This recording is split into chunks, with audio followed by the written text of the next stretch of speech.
ஆனால் நம்ம பச்சைமலையை வந்து ஒரு உலக புகழ்பெற்ற சுற்றுலாத்தலமாக மாற்றுறதுக்கான பொட்டன்ஷியல் அதில் இருக்குது. அப்போ நீங்கள் வந்தீங்கன்னா அதுக்காக ஒரு ஸ்டெப்ஸ்லாம் எடுத்து அதை பண்ணி கொடுப்பீங்களா? கண்டிப்பாக. பச்சைமலைக்கு நான் அதாவது 2021 நான் சட்டமன்ற உறுப்பினர் வந்ததுலேருந்து பச்சைமலைக்கு நிறைய நாள் போயிருக்கேன். எந்த ஒரு இதுக்கு முன்னாடி இருந்த ஒரு சட்டமன்ற உறுப்பினர் யாரும் அதிகம் அங்கே போனதில்லை. ஆனால் நான் அடிக்கடி போயிருக்கேன்.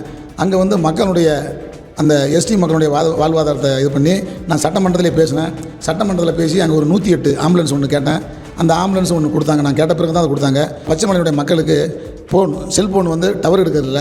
அந்த டவருக்கு வந்து நான் ஏற்பாடு செஞ்சு தரணும்னு இப்போ இருக்கிற அரசை கேட்டு பார்த்தேன். அவங்க எதுவுமே செவி சாய்க்கல. ஆனால் மீண்டும் நமது ஐயா எடப்பாடியார் தான் முதலமைச்சராக வரப்போகிறாரு. முதலமைச்சராக வந்த உடனே பச்சைமலைக்கு அந்த டவர் அந்த செல் டவர் எடுக்கிற மாதிரி நான் ஏற்பாடு செய்து தருவேன் என்று அந்த மக்கள் இடத்திலே வாக்குறுதி கொடுத்துருக்கேன். அதே மாதிரி அந்த மங்களங்கிற ஒரு குக்கிராமத்தில் ஒரு நீர்வீழ்ச்சி ஒன்று இருக்குது. அந்த நீர்வீழ்ச்சியை வந்து நம்ம புரட்சி தமிழ் ஐயா எடப்பாடியார் முதலமைச்சராக வந்த உடனே அந்த நீர்வீழ்ச்சியை வந்து ஒரு சுற்றுலாத்தலமாக செஞ்சு தரேன் அப்படின்னு மக்களிடத்தில் சொல்லியிருக்கேன். அதே போல் பச்சைமலைக்கு எந்த ஒரு சட்டமன்ற உறுப்பினரும் செய்யாத ஒரு 3 பஸ் ஸ்டாப்பு ஒரு 30 லட்ச ரூபாய் நான் செஞ்சு கொடுத்துருக்கேன். அதே போல் எங்களுடைய மாவட்ட கழக செயலாளர் அருமை அண்ணனுடைய ஆதரவோடு தம்பிதுரையினுடைய எம்பியினுடைய மேம்பாட்டு நிதியிலிருந்து ஒரு 14 லட்சத்துக்கு அந்த மாயம்பாடிக்கு ஒரு நியாய விலை கடை கட்டணம் ஒன்று வாங்கி கொடுத்துருக்குறேன். அதே போல் அவங்கள்ட்ட நான் வாக்குறுதி கொடுத்துருக்குறேன்.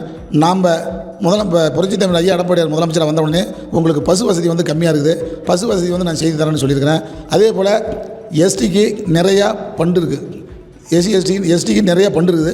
உங்களுக்கு நிறையா வேண்டியதை நான் இந்த ட்ரிப்பு சட்டமன்ற உறுப்பினராக வந்து சாலைகள் சிசி சாலைகள் மேற்படி அதாவது கட்டணம் இன்னும் வந்து அங்கன்வாடிலாம் கேட்குறாங்க.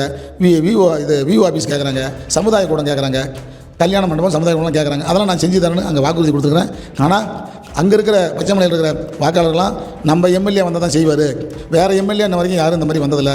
ஆனால் இவர் மட்டும்தான் அடிக்கடி நம்மளை வந்து சந்திக்கிறாரு. கல்யாணம் காது குத்து வளகாப்பு எந்த ஒரு இதாக இருந்தாலும் அண்ணன் வந்துடுறாரு. அதனால் வந்து நமக்கு அண்ணனுக்கு நம்ம வந்து சப்போர்ட் பண்ணால் தான் நமக்கு பச்சைமலை நல்லா ஒரு பெரிய வளர்ச்சி அடையும் என்று அவங்களும் சொல்லியிருக்காங்க.